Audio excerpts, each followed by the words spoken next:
huge pile of green. What huge pile of green?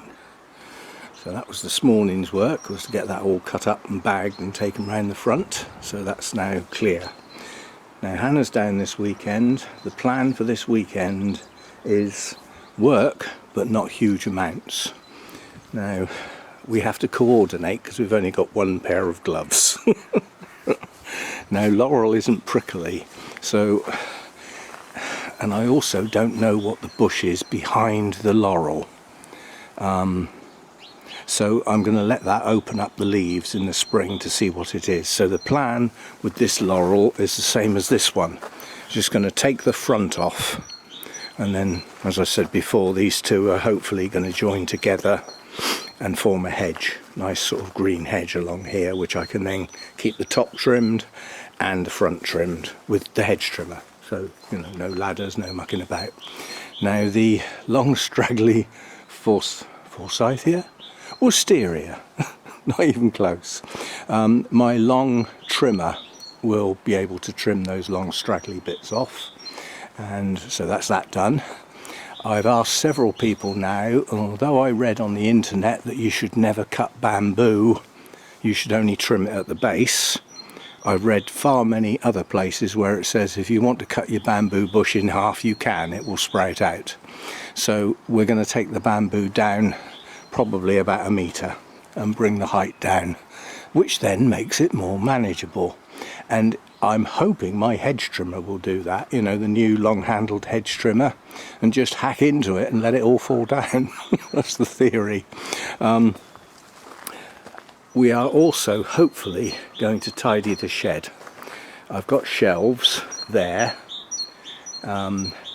So the idea is to get everything up off the floor in the shed onto the shelves and make that reasonably tidy, because that will also remove stuff from here. You know, even the little tables for now can go in the shed. And then it's sweep up time. This stuff over here, prickly stuff, there's a new shed there, you can just see it sticking up. And yesterday the guy was standing on the roof putting the roofing felt on, so I went up on the decking and said, "Excuse me," hello. And it turned out to be the owner, so not the tenants of the two flats, the actual owner of the property.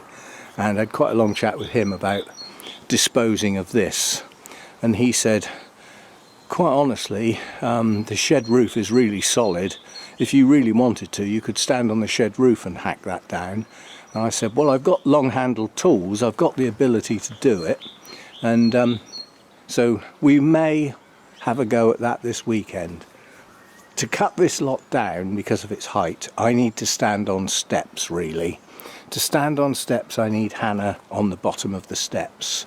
So if time permits, what I'm hoping to do is we'll hack that lot down onto the ground and leave it there. That can be for me to clear up as and when. You know, a bit of pruning and a bit of bagging as we go along. And then as far as this area is concerned, and the decking, it's sweep up time. There's no more leaves to come down. So we can now sweep up and get things tidy. And all the paths, sweep up time. Yeah, sweep all the gravel off the paving. Sweep all these leaves up into the hedge so that just the gravel looks nice and tidy. And then coming round here, again, just sweeping into a pile. Put my ladder away, it's been there ages. And then coming round here, this pile here, I've got the RO unit on at the moment, that's on the go as well. It's the first mild day we've had to be able to get that out. I'm just going to plod away at this with the handsaw, you know, my vicious handsaw, and cut it down into sort of 1 foot lengths and put it in bags so that it can just be bagged up and go in the car. That's the theory. Now that's got prickly bits in, so I need the gloves to do that. So I think the initial plan will be to cut the laurel down with the handsaw, because I've only got the one, and then Hannah can be snipping those bits up and putting them in the bags while I'm hacking away at this.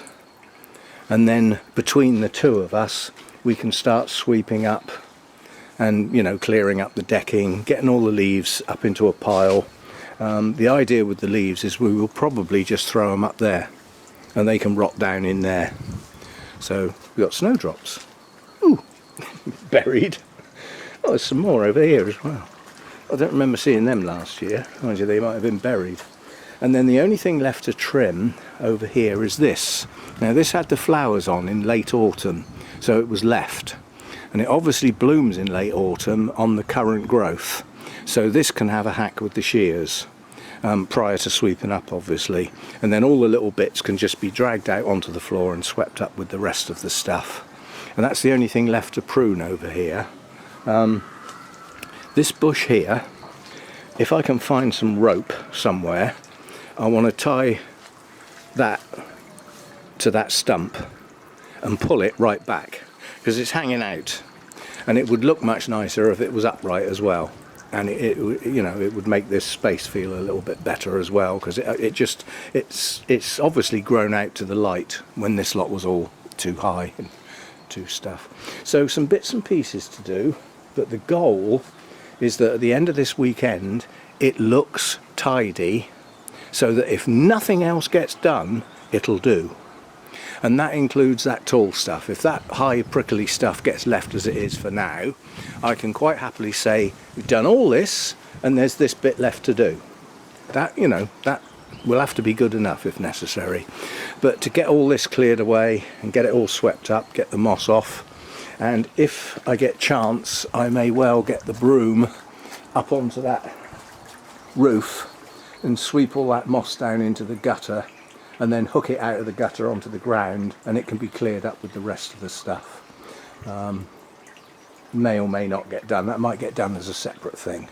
There's only so much we can do this weekend, and what we can do is hope that it stays dry, because we won't be coming out here doing that sort of thing in the rain. So let's just hope it stays dry, and yeah, getting there. Be surprised what a difference it makes, just picking up all that green and all those, you know, I mean, there's some pretty thick stuff here that got cut off that laurel, you know. So anyway, I need to get the containers out and start emptying the Vander bucket, as it was once called, not anymore. And yeah, I'm quite pleased with that, because that is not a huge amount of effort, but shows a lot. And with the, you know, a bit of a sweep up to get those leaves off of the gravel so that the gravel looks nice, I will probably have to get a gravel rake so that I can rake it all over smooth, you know, but that's not for now. I've still got these two beds to weed, but there's no point in trying to kill weeds off at this time of year, because they won't, and there'll be seeds all over the place to germinate. These two beds I've already done, they're not too bad. There will be a few weeds come up in the spring, no doubt. They can just be cut off with the hoe. They die back. So there we go. We're getting there. Getting there. And now it's got milder, providing it stays mild.